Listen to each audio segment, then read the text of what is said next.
Assalamualaikum warahmatullahi wabarakatuh. Waalaikumsalam. Perkenalkan, kami dari Universitas Mataram, program studi Ilmu Ekonomi Studi Pembangunan, Fakultas Ekonomi dan Bisnis. Baik, di sini kami akan mempresentasikan tugas dari mata kuliah Kewarganegaraan dosen pengampu Bapak Zaidi Mutakin, SPD, FPD. Dinamika historis dan urgensi wawasan Nusantara sebagai konsepsi dan pandangan kolektif kebangsaan Indonesia dalam konteks pergaulan dunia. Baik, tak kenal maka tak sayang. Perkenalkan, nama saya Lalu Matibal Faroni dan rekan saya Nadia Putri, di sebelahnya Melia Diana Putri. Selanjutnya, pokok pembahasan materi. Yang pertama, pengertian wawasan Nusantara. Yang kedua, menelusuri konsep dan urgensi wawasan Nusantara. Yang ketiga, alasan mengapa diperlukan wawasan Nusantara. Yang keempat, menggali sumber historis sosiologis dan politik tentang wawasan Nusantara. Yang kelima, argumen tentang dinamika dan tantangan Nusantara. Yang keenam, mendeskripsikan esensi dan urgensi wawasan Nusantara. Yang ketujuh, praktik kewarganegaraan. Yang terakhir, kesimpulan. Pengertian wawasan Nusantara akan dijelaskan oleh saya sendiri. Wawasan Nusantara adalah wawasan nasional yang merupakan cara pandang terhadap diri dan lingkungan tempat hidup bangsa bersangkutan. Wawasan Nusantara tumbuh melalui Deklarasi Juanda tahun 1957. Selanjutnya, menelusuri konsep dan urgensi wawasan Nusantara. Wawasan Nusantara ini banyak memiliki pengertian, baik secara etimologi maupun terminologi. Berikut adalah pengertian dari menurut beberapa para ahli dan tokoh dari lembaga mengenai istilah tersebut. Yang pertama, Asman Habib. Wawasan Nusantara adalah kebutuhan wilayah nasional, termasuk satu kesatuan bangsa, satu tujuan dan tekad perjuangan, dan satu kesatuan hukum, satu kesatuan sosial budaya, satu kesatuan ekonomi, dan satu kesatuan hankam. Selanjutnya, Bapak Wan Usman. Wawasan Nusantara adalah cara pandang bangsa Indonesia mengenai diri dan tanah airnya sebagai negara kepulauan dengan semua aspek kehidupan yang beragam. Selanjutnya, Majelis Permusyawaratan Rakyat. Wawasan Nusantara adalah cara pandang bangsa Indonesia mengenai diri dan lingkungannya dengan mengutamakan persatuan dan kesatuan bangsa serta kesatuan wilayah dalam penyelenggaraan wilayah kehidupan bermasyarakat, berbangsa, dan bernegara. Yang keempat, Lembaga Ketahanan Nasional. Wawasan Nusantara adalah cara pandang dan sikap bangsa Indonesia mengenai diri dan lingkungannya yang serba beragam dan bernilai strategis dengan mengutamakan persatuan dan kesatuan bangsa serta kesatuan wilayah dalam penyelenggaraan kehidupan bermasyarakat, bernegara, berbangsa untuk mencapai tujuan nasional. Selanjutnya, wawasan Nusantara dibagi menjadi dua, wawasan etimologi dan terminologi. Secara etimologi, kata wawasan Nusantara berasal dari dua kata, wawasan dan Nusantara.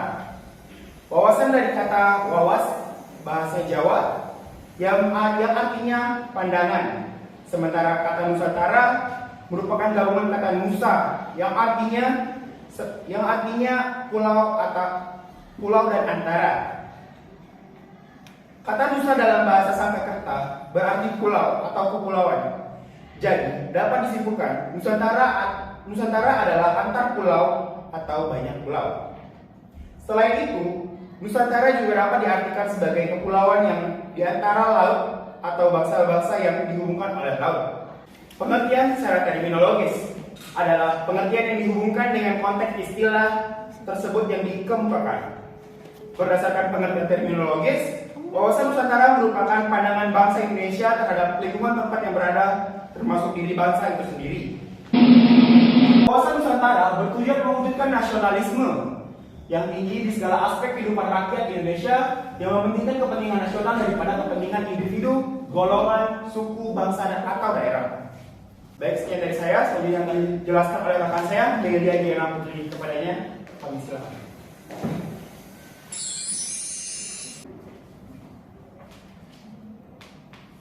selanjutnya akan dilanjutkan oleh saya, yaitu mengenai sumber tentang wawasan Nusantara. Jadi dalam sumber tentang wawasan Nusantara ini dibagi menjadi 3, yaitu menurut historis, sosiologis, dan politis. Pertama, saya akan menjelaskan sumber tentang wawasan Nusantara berdasarkan historis. Baik, latar belakang historis wawasan Nusantara ini lahir pada tanggal 13 Desember 1957 oleh Perdana Menteri Insinyur Haji Juanda yang mengeluarkan deklarasi, yaitu sebagai Deklarasi Juanda. Isi pokok deklarasi ini adalah bahwa lebar laut teritorial Indonesia ada 12 mil yang dihitung dari garis yang menghubungkan pulau terluar Indonesia dengan garis teritorial yang baru ini. Wilayah Indonesia menjadi satu kesatuan wilayah. Laut di antara pulau bukan lagi sebagai pemisah karena tidak lagi laut bebas tetapi sebagai penghubung pulau. Untuk yang kedua, sumber tentang wawasan Nusantara berdasarkan sosiologis. Berdasarkan kondisi sosial budaya masyarakat, wawasan Nusantara yang pada awalnya berpandangan akan kesatuan atau keutuhan wilayah diperluas lagi sebagai pandangan akan pemersatu bangsa. Bangsa Indonesia tidak ingin lagi terpecah-pecah dalam banyak bangsa. Untuk mewujudkan persatuan bangsa itu dibutuhkan pokok semangat kebangsaan secara terus-menerus, atau sekarang ini kita bisa sebut dengan persatuan dan rasa nasionalisme pada diri kita semua. Selanjutnya yaitu tentang sumber tentang wawasan Nusantara berdasarkan politis. Latar belakang politis wawasan Nusantara secara politis ada kepentingan nasional, bagaimana agar wilayah yang utuh dan bangsa yang bersatu ini dapat dikembangkan, dilestarikan, dan dipertahankan secara terus-menerus. Kepentingan nasional itu merupakan turunan lanjut dari cita-cita nasional, tujuan nasional, maupun visi nasional.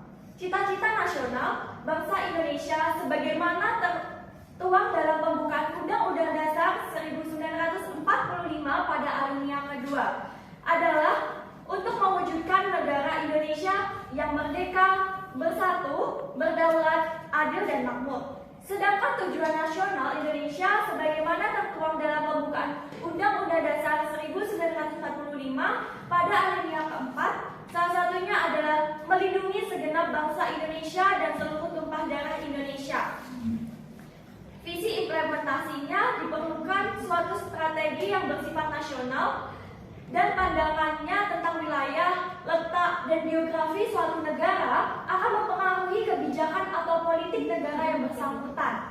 Terkait dengan hal ini, banyak ahli yang mengemukakan pandangan atau teori-teori tentang geopolitik, diantaranya adalah teori geopolitik Patrick Hetzel, teori geopolitik Rudolf Keller, teori geopolitik Karl Haushofer, dan masih banyak lagi. Jadi untuk sumber tentang wawasan Nusantara politis ini saya saling berkaitan dengan sumber Nusantara tentang wawasan historis dan juga sosiologis. Yang saya ambil dari 3 sumber tentang wawasan Nusantara ini berdasarkan 3 teori. Ini adalah dengan sama-sama menjunjung tinggi rasa nasionalisme dan juga persatuan bangsa Indonesia yang ada di wilayah Indonesia ini. Dikarenakan banyaknya tidak bersatunya pulau-pulau kita bukan menjadikan kita sebagai bangsa yang terpecah belah, melainkan menjadi bangsa yang saling bersatu dan juga memiliki rasa nasionalisme yang tinggi. Lalu selanjutnya saya akan mempresentasikan tentang argumen tentang dinamika dan tantangan Nusantara. Dengan adanya wawasan Nusantara yang sudah dijelaskan oleh rekan saya lalu Muhammad Iqbal, bahwa wilayah Indonesia ini menjadi sangat luas dengan beragam isinya, seperti yang sudah tertera di sini adanya flora, fauna, serta penduduk yang mendiami wilayah itu. Namun demikian, konsepsi wawasan Nusantara juga mengajak seluruh warga negara untuk memandang keluasan wilayah dan keragaman yang ada di dalamnya sebagai satu kesatuan. Selanjutnya yaitu mendeskripsikan esensi dan urgensi wawasan Nusantara. Di sini dapat kita lihat yaitu peta Indonesia, di mana Indonesia ini adalah merupakan negara kepulauan yang terdiri dari banyak sekali pulau-pulau. Dari Sabang hingga Merauke tercatat ada 17.508 pulau yang ada di Indonesia, baik itu pulau kecil maupun pulau besarnya. Indonesia ini juga mempunyai keunikan-keunikan lain seperti halnya Indonesia sebagai pertemuan antara dua pegunungan besar, yaitu pegunungan Mediterania dan pegunungan Sirkum Pasifik.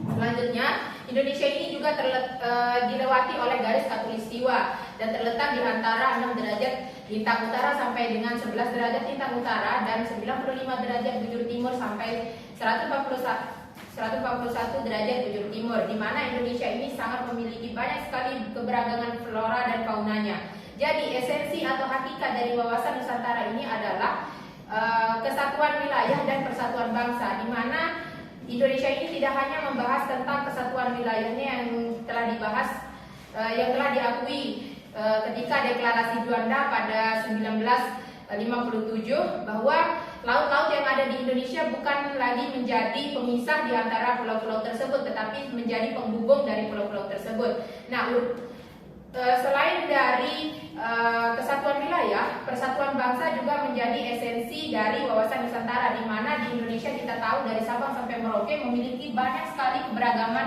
ras, suku, agama, sosial, budaya, adat istiadat dan lain sebagainya. Nah, di sanalah esensi dari wawasan Nusantara untuk mempersatukan semua keberagaman tersebut. Kemudian urgensi dari wawasan Nusantara ini yaitu diatur dari konsep-konsepnya, baik itu konsep secara ekonomi, sosial, budaya, politik, kemudian pertahanan dan keamanan.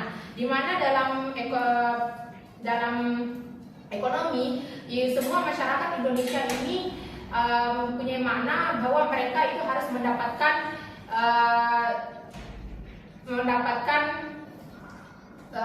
pemanfaatan dari kekayaan alam itu secara merata tanpa ada yang tertinggal gitu. Kemudian secara politik makna dari wawasan Nusantara ini kita mampu menjadikan Pancasila sebagai salah satu falsafah hidup kita dalam berbangsa dan bernegara untuk menciptakan keharmonisan dan ketentraman dalam hidup berbangsa dan bernegara. Kemudian dalam sosial budaya, di mana kita tahu bahwa Indonesia ini banyak sekali corak ragam budayanya, sehingga wawasan Nusantara ini menjadikan makna bahwa kita harus menjaga dan saling menghormati dari keberagaman budaya tersebut. Kemudian keamanan dan pertahanan, semua masyarakat di Indonesia berhak mendapatkan pertahanan dan keamanan tersebut yang telah diatur oleh undang-undang dan telah dibuatkan salah satu Komnas HAM, namanya Hak Asasi Manusia. Selanjutnya yaitu praktik warganegaraan, di mana praktik warganegaraan ini adalah penerapan nyata dari wawasan Nusantara, baik itu cara kita berpikir, bertingkah, bersikap, dan berperilaku, di mana salah satu contoh penerapan yang dapat kita terapkan dalam kehidupan sehari-hari yaitu menjadikan Pancasila sebagai falsafah hidup kita dalam berbangsa dan bernegara, di mana 5 sila Pancasila tersebut telah mengandung nilai-nilai dan makna-makna yang sangat dalam yang langsung berkaitan dengan masyarakatnya dan telah disesuaikan dengan adat istiadat yang ada di masyarakat Indonesia. Selanjutnya, kesimpulan dari materi ini yaitu di mana wawasan Nusantara ini adalah cara pandang terhadap diri dan lingkungan tempat hidup bangsa yang bersangkutan. Seperti kata pepatah, di mana kunci dipijak, di sana langit dijunjung. Jadi dimanapun kita berada di wilayah Indonesia ini, kita harus tetap selalu taat terhadap peraturan yang ada di wilayah tersebut. Di mana bermula dari wawasan kewilayahan, Deklarasi Juanda 13 Desember 1957, wawasan Nusantara ini sudah diakui. Kemudian Indonesia dari Sabang sampai Merauke ini, di mana laut bukan menjadi pemisah tetapi sebagai penghubung di antara pulau-pulau tersebut. Sekian. Baik, sekian. Terima kasih atas perhatiannya. Mohon maaf bila presentasi kami belum sempurna. Jika ada yang sempurna, mungkin saat kita masih bersama. Kesepian tanpa kasih. Sekian, terima kasih. Wassalamualaikum warahmatullahi wabarakatuh. Waalaikumsalam warahmatullahi wabarakatuh.